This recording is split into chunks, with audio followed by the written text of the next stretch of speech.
लक्ष्मण को तीर लगने से मूर्छा आ गई। अब देखना सारे भेद खुलते चले जाएंगे, सारे के सारे। आज हमारी आंखें खुल जाएंगी कि करने वाला केवल एक ही है, करता एक ही है, दाता एक राम, भिखारी सारी दुनिया। कौन सा राम? आदि राम। फिर क्या हुआ? लक्ष्मण को तीर लगने से मूर्छा आ गई। लक्ष्मण जी कोमा में चले गए। लक्ष्मण को शक्ति लग गई, तीर लग गया, लक्ष्मण जी कोमा में चले गए। मूर्छा यानी कोमा में चले गए। यहां गुरुदेव ने लिखा भी हुआ है, कोमा में चला गया था। तब हनुमान जी लंका से वैद को उठाकर लाए। वैद ने कहा कि द्रोणागिरी पर्वत पर संजीवनी बूटी है। वैद ने क्या कहा? द्रोणागिरी पर्वत पर संजीवनी बूटी है। उसकी पहचान है कि वह रात्रि में जुगनू की तरह जगती है। सूर्योदय से पहले वह जड़ी लाई जाए तो लक्ष्मण जीवित हो सकता है। देर हो गई तो मृत्यु निश्चित है। हनुमान जी को यह कार्य श्री रामचंद्र जी ने सौंपा कि बजरंग बली, तेरे बिना यह कार्य संभव नहीं है। आज्ञा मिलते ही हनुमान जी आकाश मार्ग से उड़ चले। द्रोणागिरी पर्वत पर राक्षसों ने अपनी माया से सब अन्य नकली जड़ी बूटियों में भी चमक भर दी। वैद ने बताया था कि वे बहुत कम संख्या में होती हैं, दिन में उनकी पहचान नहीं हो सकती, क्योंकि उसके आसपास वैसी औषधि के पौधे उगते हैं। हनुमान जी को समझते देर नहीं लगी। उन्होंने द्रोणागिरी पर्वत को ही उठा लिया और आकाश मार्ग से चल पड़े। हनुमान जी ने द्रोणागिरी पर्वत को उठा लिया और आकाश मार्ग से उड़ के चल पड़े। क्या हनुमान जी ऐसा कर सकते थे? क्या हनुमान जी में इतनी ताकत थी, इतनी पावर थी? ये सारा कार्य सतगुरु रामपाल जी भगवान ने किया, कबीर परमात्मा ने किया। अरे द्रोणागिरी पर्वत कितना लंबा चौड़ा मेरे भाई। त्रेता युग में हनुमान जी की हाइट कितनी होगी? ज्यादा से ज्यादा 100 फीट मान लो, क्योंकि गुरुदेव ने बताया त्रेता युग में 70 से 80 फीट की हाइट होती थी। तो हनुमान जी भाई थोड़ा पहलवान था, औरों से 10-15 फुट ज्यादा मान लो। जैसे आजकल एक हिमाचल प्रदेश का वो पहलवान, क्या नाम है उसका, जिसको कहते हैं ग्रेट खली, जो बॉक्सिंग करता है, लड़ाई झगड़ा करता है, खुद पीटता है, दूसरों को पीटता है, तब अपना रोजी रोटी का धंधा चलाता है। उसकी हाइट 7 या 7.5 फीट है और हम आम लोगों की 5.5 या 6 फीट है। तो हमारे लिए तो हनुमान जी है। आप और हम आज वर्तमान वालों के लिए तो हनुमान हो गया। तो ऐसे ही हनुमान जी था। राम और लक्ष्मण से थोड़ी सी ऊंची हाइट मान लो उसकी। तो 100 फीट की हाइट हनुमान जी की। और द्रोणागिरी पहाड़ की हाइट कितनी मेरे भाई? हजारों फुट ऊंचा और कई किलोमीटर लंबा। उसको वो 100 फीट का आदमी कैसे उठा लेगा? ये काम भी हमारे गुरुदेव ने किया, कबीर भगवान ने किया। और गुरुदेव भगवान ने जो पाठ प्रकाश की वाणियां आप और हमारे घरों में चल रही हैं, उसमें गुरुदेव ने स्पष्ट कर दिया कि कबीर परमात्मा जी ने, यानी हमारे पूज्य गुरुदेव सतगुरु रामपाल जी भगवान ने, जो कि वर्तमान में स्वयं कबीर परमात्मा धरती पे प्रकट हैं, उस समय इन्होंने अपनी सिद्धि से, अपनी शक्ति से, और भाई और बहनों 100 योजन लंबे हाथ किए। 100 योजन लंबे, 100 योजन लंबे हाथ कर दिए कबीर परमेश्वर सतगुरु रामपाल जी ने सूक्ष्म रूप में। उस हनुमान को पता नहीं चल रहा। हनुमान तो अपने हिसाब से अपनी ताकत लगा रहा था। हनुमान को नहीं पता इस बात का कि तेरे पीछे कौन शक्ति है, सूक्ष्म रूप में कौन क्या खेल खेल रहा है। कबीर परमेश्वर सतगुरु रामपाल जी ने उस पहाड़ को उठाने के लिए 100 योजन लंबे हाथ कर दिए। 100 योजन, एक योजन में 4 किलोमीटर होता है, या कितना होता है गुरुदेव ने बताया, 400 किलोमीटर लंबे हाथ कर दिए भगवान ने। उस हनुमान को नहीं पता इस बात का।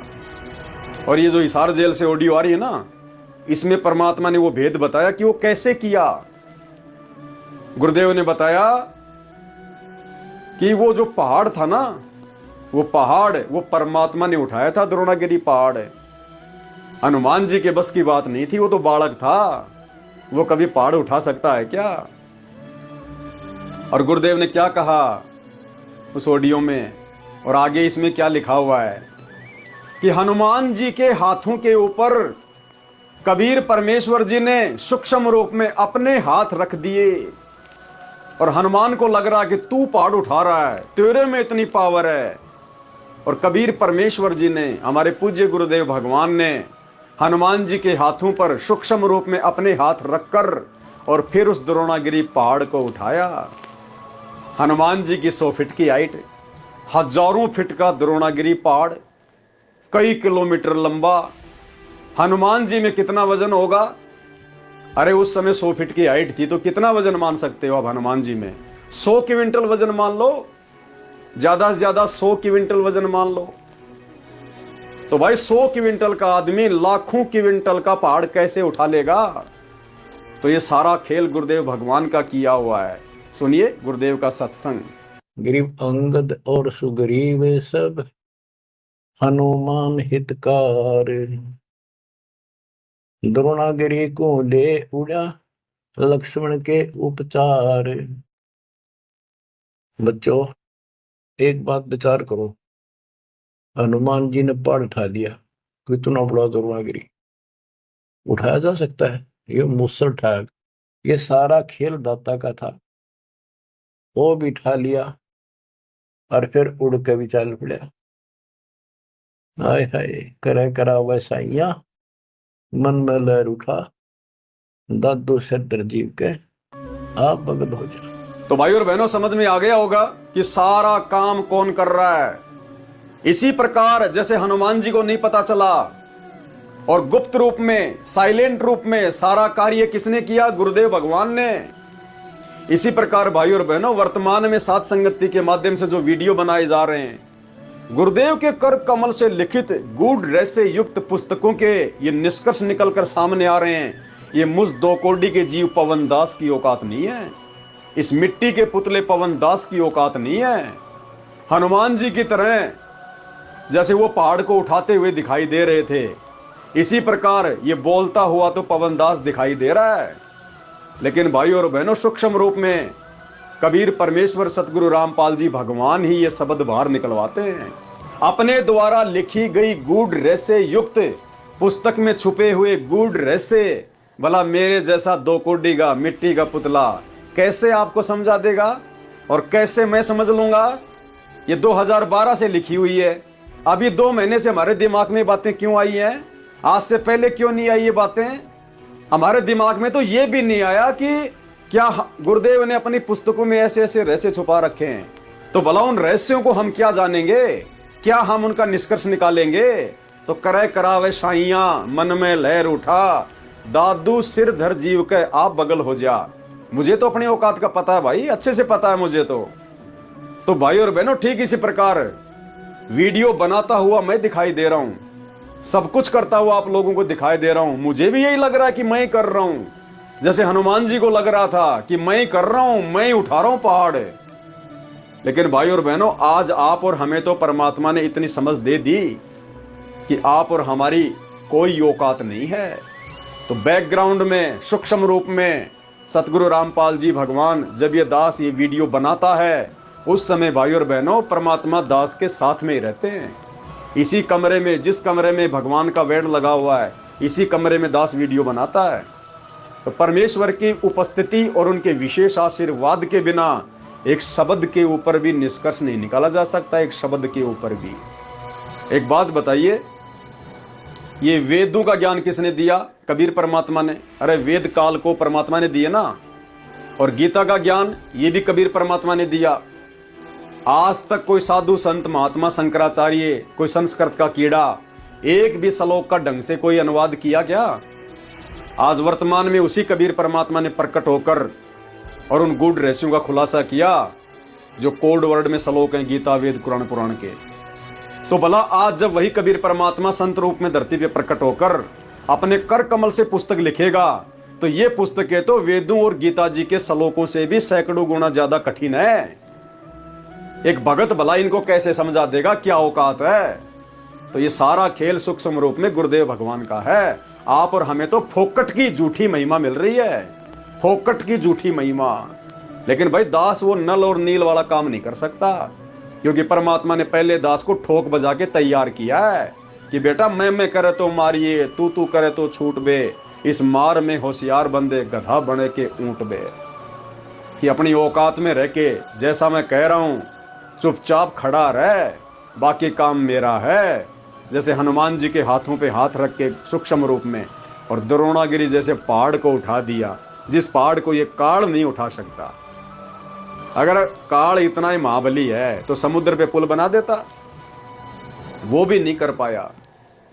और भाई और बहनों, फिर भी अगर किसी को इस बात का अगर ये है कि नहीं हनुमान जी ने ही पहाड़ उठाया था, तो हनुमान जी भाई, जो हनुमान जी द्रोणागिरी पहाड़ को उठाने के लिए 400 किलोमीटर लंबे हाथ कर सकता है, तो जहां से पुल बनाने की शुरुआत हुई थी वहां से लंका 400 किलोमीटर भी नहीं है। हनुमान जी अपने दोनों हाथों को लंबा कर देता और बोल देता, अरे सारी बानर सेना मेरे हाथों के ऊपर जाओ, मैंने ये पुलिया बना दिया, जाओ सारे लंका में चले जाओ। और लंका में जाते अपने हाथों को वापस समेट लेता। अगर हनुमान जी में इतनी अगर पावर थी तो हाथ लंबे करने की, वो लंबा जो रूप बनाया जाता था ना कुंभकर्ण को मारने के लिए, जो लंबा रूप बनाया था, वो भी इसी कबीर परमात्मा सतगुरु रामपाल जी ने बनाया था। ये सारे भेद अब समझ में आएंगे भाई और बहनों। अब अरे जब लंकापति रावण श्री रामचंद्र जी से नहीं मारा गया, उसको भी कबीर परमेश्वर सतगुरु रामपाल जी ने उसी प्रकार सूक्ष्म रूप बना के, वो तीर कमान तो लेके श्री रामचंद्र जी खड़ा था, और गुरुदेव ने बताया, आगे लिखा हुआ है कि कबीर परमात्मा ने श्री रामचंद्र जी के हाथों पे हाथ रखे और फिर वो निशाना मारा, तब रावण मरा था। अन्यथा श्री रामचंद्र जी को तो 6 महीने हो गए थे। विभीषण ने भी बता दिया था कि इसकी नाभि में अमृत कुंड है, जब तक वहां तीर नहीं मारोगे ये नहीं मरेगा। 6 महीने हो गए थे रामचंद्र जी को तीर मारते हुए, रावण की नाभि में तीर नहीं लग रहा था। अंत में कबीर परमेश्वर सतगुरु रामपाल जी ने, जब रामचंद्र जी अंतिम प्रयास कर रहा था रोता रोता दुखी होके, तब परमात्मा ने, दयालु परमेश्वर ने उसकी पुकार सुन के उसके हाथों के ऊपर अपने सूक्ष्म हाथ रखे और भगवान ने लगाया निशाना। तो भला रामचंद्र जी से रावण नहीं मरा, और रावण से कई गुना लंबा चौड़ा विभीषण, वो हनुमान से कैसे मर जाएगा? जब भगवान से रावण नहीं मरा तो भला रामचंद्र जी से कुंभकर्ण कैसे मर जाएगा? माफ करना भाई और बहनों, थोड़ी देर पहले दास जो है कुंभकर्ण की जगह विभीषण बोल गया, माफी चाहता हूं। अब देखो परमात्मा ने दे दिया एग्जाम्पल, यहीं पे एग्जाम्पल दे दिया परमात्मा ने, यहीं पे दे दिया एग्जाम्पल। दास तो नाम भी भूल गया उसका, रावण के भाई का, कुंभकर्ण की जगह विभीषण बोल गया, क्योंकि मैटर वही चल रहा है कि करे करावे साइया मन में लहर उठा। तो गुरुदेव ने तुरंत आपके सामने एग्जाम्पल भी रख दिया कि अगर मैं 1 सेकंड भी अगर जब ये वीडियो बनाता, अगर मैं इससे दूर हो जाऊं, ये तो रावण के खानदान के नंबर भी नहीं बता पाएगा, नाम भी नहीं ढंग से ले पाएगा। इसको तो कुंभकर्ण का नाम भी ध्यान नहीं आ रहा था। तो भाई और बहनों, ये सारा खेल परमात्मा का है, दास की कोई औकात नहीं है। तो जब श्री रामचंद्र जी भगवान होकर रावण को नहीं मार पाए, और रावण से कई गुना ज्यादा बलशाली उस कुंभकर्ण को भला रामचंद्र जी का भगत हनुमान कैसे मार देगा? तो भाई और बहनों, सारा खेल कबीर परमात्मा सतगुरु रामपाल जी का। तो क्या कह रहे हैं यहां पर? उन्होंने द्रोणागिरी पर्वत को ही उठा लिया और आकाश मार्ग से चल पड़े।